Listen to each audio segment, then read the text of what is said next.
Hello buddies, நம்ம இன்னைக்கு எதை பத்தி பார்க்க போறோம்னா, ஹாலிவுட்ல நெட்ஃபிளிக்ஸ் வந்து வார்னர் பிரதர்ஸ் அக்யூர் பண்றாங்க. அதுவும் சாதாரண அமௌண்ட்டுகள்ல $82 பில்லியன் அக்யூர் பண்றாங்க.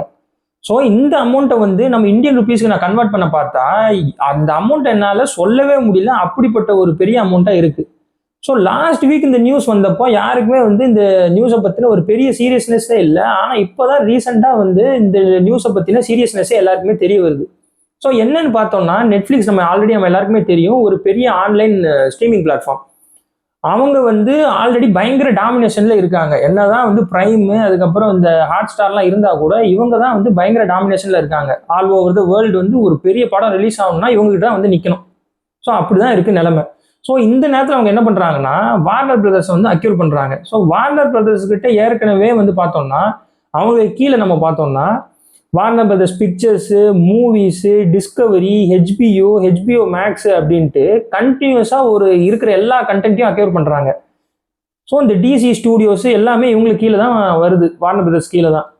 ஸோ இந்த கண்டென்ட் எல்லாத்தையும் அவங்க அக்யூர் பண்ணுறாங்க.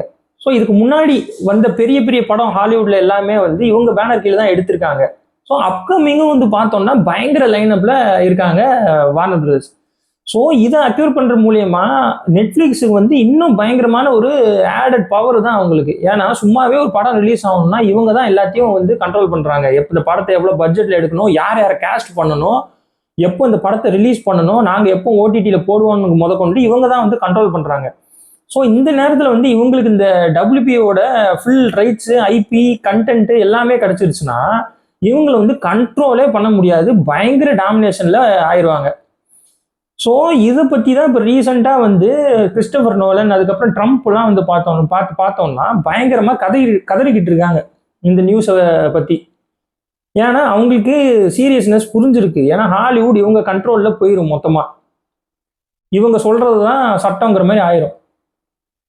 ஸோ இப்போ பார்த்தோம்னா இது வந்து நம்ம இந்தியாவில் லேட்டஸ்ட்டாக நடந்துச்சுல்ல, இந்த ஏர் இண்டஸ்ட்ரியில் வந்து இண்டிகோ ஒரு மோனோபோலி எப்படி இருந்துச்சோ அதே மாதிரி நெட்ஃபிளிக்ஸ் வந்து ஹாலிவுட்ல ஒரு மோனோபோலியா ஆயிடக்கூடாதுங்கிறதுக்காக இவங்க வந்து இப்போ போராடிக்கிட்டு இருக்காங்க.